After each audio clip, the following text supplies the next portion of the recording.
یہ کوئی جھوٹی کہانی نہیں بلکہ پاکستان کے شہر کراچی کا ایک سچا واقعہ ہے۔ ایک شخص نے خواب میں دیکھا کہ کوئی اس سے کہہ رہا ہے اس نمبر پر کال کرو اور اس شخص کو عمرہ کرواؤ۔ اس شخص نے پہلی رات خواب اگنور کر دیا، دوسری رات پھر اس کو وہی فون نمبر دیا جاتا ہے اور اس شخص کا نام بتایا جاتا ہے کہ آپ اسے کال کرو اور عمرہ کرواؤ۔ وہ شخص پھر بھی بات کو سنجیدگی سے نہیں لیتا۔ پھر تیسری رات بھی یہی خواب دیکھ کر وہ پریشان ہو جاتا ہے۔ خواب میں جو نمبر اور نام بتایا ہوتا ہے وہ اسے یاد ہو چکا ہوتا ہے۔ پھر وہ شخص اپنے علاقے کی مسجد میں جا کر امام صاحب سے کہتا ہے، امام صاحب 3 راتوں سے مجھے مسلسل یہی خواب آ رہا ہے۔ امام صاحب کہتے ہیں کہ کال کر لو، اگر کوئی فون اٹھائے اور اس کا نام وہی ہو جو خواب میں بتایا گیا ہے تو آپ عمرہ کروا دو۔ امام صاحب کی بات سن کر وہ شخص کال کرتا ہے تو ایک شخص کال اٹھاتا ہے۔ اس سے نام پوچھنے پر پتہ چلتا ہے یہ تو وہی نام ہے جو خواب میں بتایا گیا تھا۔ پھر اس نے کہا، بھائی جان میں آپ کو عمرہ کروانا چاہتا ہوں۔ وہ کہتا ہے، بھائی آپ ہو کون؟ اس پر یہ شخص کہتا ہے، حقیقت یہ ہے کہ میں آپ کو نہیں جانتا اور آپ بھی مجھے نہیں جانتے، میں آپ کو عمرہ کرانا چاہتا ہوں۔ تو جواب آتا ہے کہ بھائی کیوں عمرہ کرانا چاہ رہے ہو؟ کون ہو؟ مجھے دیکھا بھی نہیں ہے، دیکھو گے تو پھر بتانا۔ یہ شخص کہتا ہے، وہ بات کی بات ہے، آپ بس ہاں کہہ دو، خرچہ سب میں کروں گا، آپ نے بس عمرہ کرنا ہے۔ آپ بتاؤ آپ کہاں پر رہتے ہو؟ وہ کہتا ہے، میں تو محمود آباد 4 نمبر پر رہتا ہوں، آپ شام میں وہاں پر آ جاؤ، ملاقات ہو جائے گی۔ پھر وقت اور مقام طے ہو گیا۔ خواب دیکھنے والا شخص طے شدہ جگہ پر پہنچا تو وہ یہ دیکھ کر حیران ہو گیا کہ اس کے لیے خواب آیا تھا۔ یہ تو ایک عام سا انسان ہے جو نمازی تک نہیں لگ رہا، میں تو سمجھا تھا کہ کوئی دیندار نیک انسان ہوگا۔ اتنے میں وہ شخص کہتا ہے، میاں آپ عمرہ کرواؤ گے؟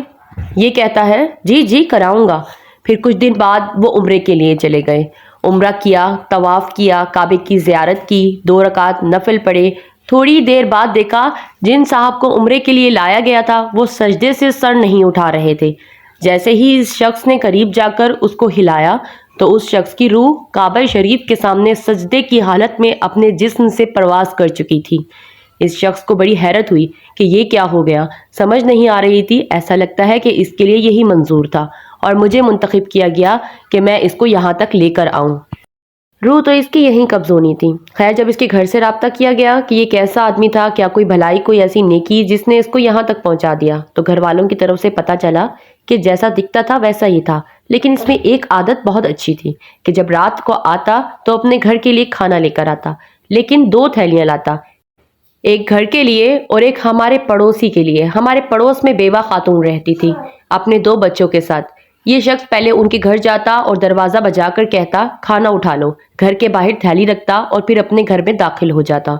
تو جب وہ بیوہ عورت کھانے کی تھیلی اٹھاتی تھی تو میں اس کی ایک دعا سنتی تھی۔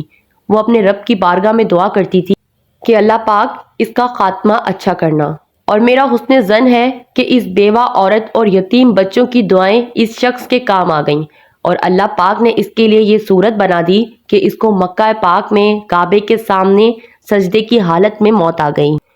اس شخص کی خوبی یہ تھی کہ وہ شخص کھانا رکھ کر چلا جاتا تھا، بے پردگی نہیں کرتا تھا اور نہ ہی دکھاوا کرتا تھا۔